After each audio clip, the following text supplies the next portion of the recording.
I'm sitting out here in my yard. I needed all the zen that I could get. That sounds great. No, I'm not peeing. That's my fountain in the background. It's amazing. I'd show you. Still haven't figured out how to turn the camera around. I'm a newbie. I'd like to show you. Vinny's laying out here with me. We're just chilling. I needed to get a break from the hospital in that whole area. So I came home for a little bit. Troy's been working the past few days, so I've been, he's been sleeping more than I have so that he can get to work. So he let me come home tonight, get a good night's sleep, be with Vinny a little bit, just spend some time at home. Latest on Madison, we're just kind of waiting. There's no news, which is good news and bad news. Last night, bad night. They gave her a breathing treatment because her lungs were pretty gunky and real tight.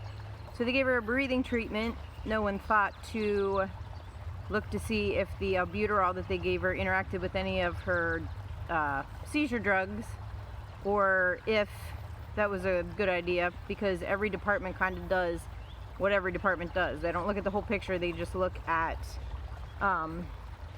each individual factor. So respiratory does respiratory, they don't look at the whole patient. Most people with seizure disorders should not have albuterol. Found that out after almost done with the breathing treatment. She went into a grand mal seizure again, so they gave her more rescue drugs. Had they checked to see if there were any interactions, they would have seen that they shouldn't give her that and would have treated it maybe some way different, and she wouldn't have had to have all the rescue drugs. So it seems like we take one step forward and 80 steps back is the way it seems. We're just frustrated. I'm tired. Anything that they say, I'm just irritated with. So Troy was like, you need to go home for a while. They come in and ask questions that if they would look at her chart for 5 seconds, they'd be able to figure out the answer to those questions without annoying us, the questions that we've already answered 800 times. My biggest irritation is that she's not on the pediatric floor. She sees a pediatric neurologist, but they put her in the adult neuro wing, which means that she's followed by an adult neurologist that doesn't know her. They have not consulted her pediatric neurologist at all. We have had to call him. So that's been extremely frustrating. But yet she has to have Troy or I the whole entire time with her, because they have to ask us questions because she can't tell them answers. So if they are dependent on her parents, it would only make sense to us that she would be on the pediatric floor.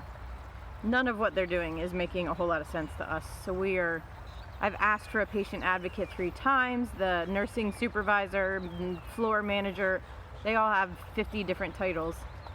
I've talked to them 3 times, I think, and asked for a patient advocate. We'll make some phone calls, someone will get in touch with you. I haven't heard anything. I'm getting sick of asking. I don't know who to talk to or where to go from here. But yeah, it's a great thought to get a patient advocate. It's a great thought to talk higher up, but then I get nowhere. So we will not go back to Hershey, ever. It's been a horrendous experience, and it kind of bums me out because that's where she's been followed for years and years and years. So that's what's going on in the Madison front. We have no idea how long we're going to be there. They don't know. It's kind of a waiting game to see if she'll stop these big seizures that they're having, but most of the big seizures that she's having is caused by things that they're doing. So I feel like we are stuck.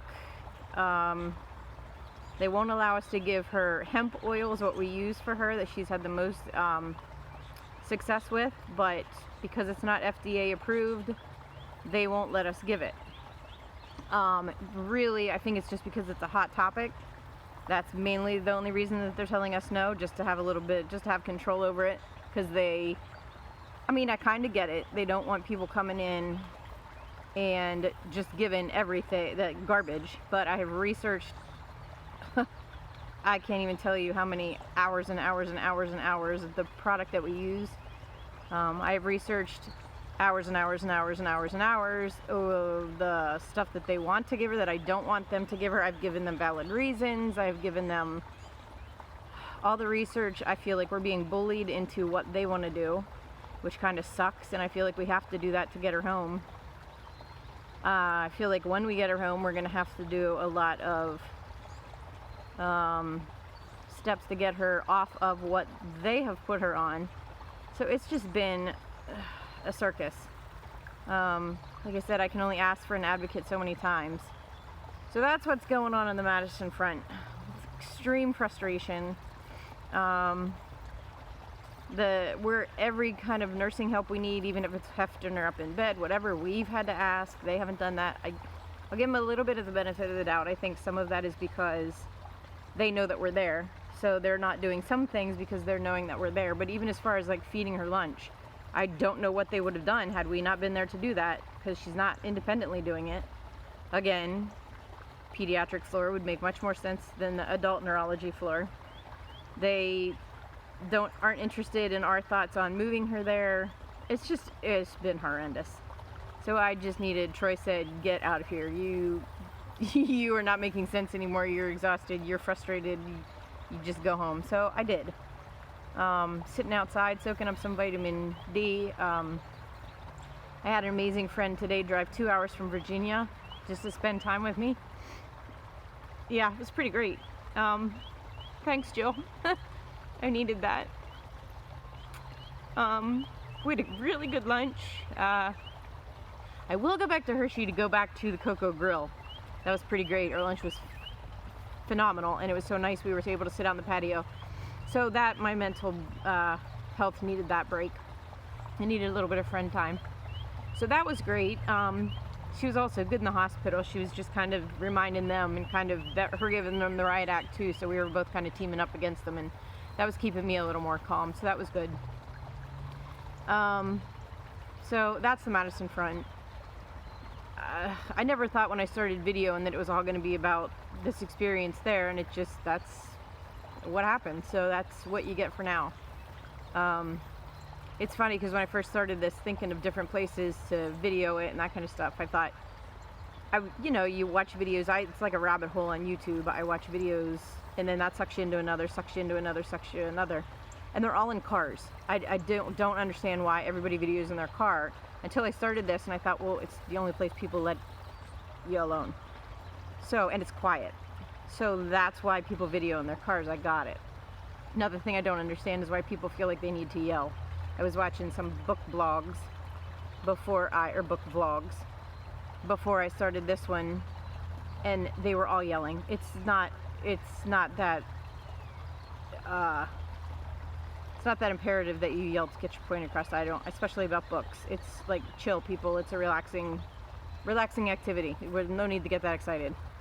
But anyway, so I don't think I'll be doing that. It's hard to tell. As of right now, the only people that I'm yelling at are nurses and doctors and administration and everybody. So that's the only people that I'm yelling at now, and I'm not even doing that. I wish I could. I wish I would not cry when I get angry. I wish I would just no, I don't want to put my hands around their throat, but I'd really like to be able to yell and get my point across without not yell. I would like to get my point across without being so agitated. I'm crying and looking like an idiot and sounding like an idiot. But I get so worked up when people just don't listen, and that seems to be what's happening. So I'm home for the night. I don't have anything else to report. Troy's there. Paige is being Paige and having some 20-year-old fun tonight. So 23-year-old, excuse me. Fun tonight, which she needs to do too, because this has been hard on her too. She's been holding down the fort, taking care of the animals, just worrying but not being able to do anything like we've all been, but helpless here at home. So she needs to just get out and do her own thing for a little bit. So that's what she's doing tonight.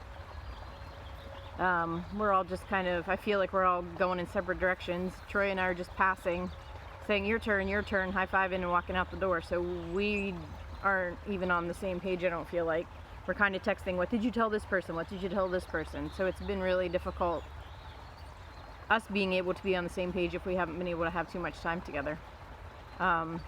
When one is at the hospital, the other one is sleeping, and vice versa. We've been flopping just to exist. So that's been the hardest thing, I think. We're supposed to go away this weekend. I don't know if that's this coming weekend, I don't know if that's gonna happen or not. It'll depend on what Maddie's doing and how the people that we have lined up for her feel, how comfortable they feel. I don't know. We don't know. We're playing it we're playing it minute by minute, depending on. When I left, she's had a good day so far. I haven't seen any seizures. She was eating. That changed last night in a heartbeat, so it could certainly change again tonight. We'll see. Just, man, I'm praying for a good night for her. We are on a time limit. We've got to get her home. This has been, I just don't know how much Troy and I can take. I don't know how much more she can take being stuck in a room, staring at blank walls. Nothing for her to look at. There's no entertainment there. As far as on the adult floor, there's nothing going on. On the pediatric floor, there's playrooms and there's always activities going on and there's other families, and it's just a whole different world there. So it's what we thought would be happening. Obviously it's not. I know there's a reason, but when you're so frustrated and you're exhausted, it's hard to see that reason. It's hard to look for that reason and remember that there's a reason. So that's where we're at right now. Please keep praying. Thanks. Not much else to say. I'm gonna go in, I'm gonna crash for a couple hours, get up and do it all over again. Thanks for your love, man. Thanks for loving on Maddie.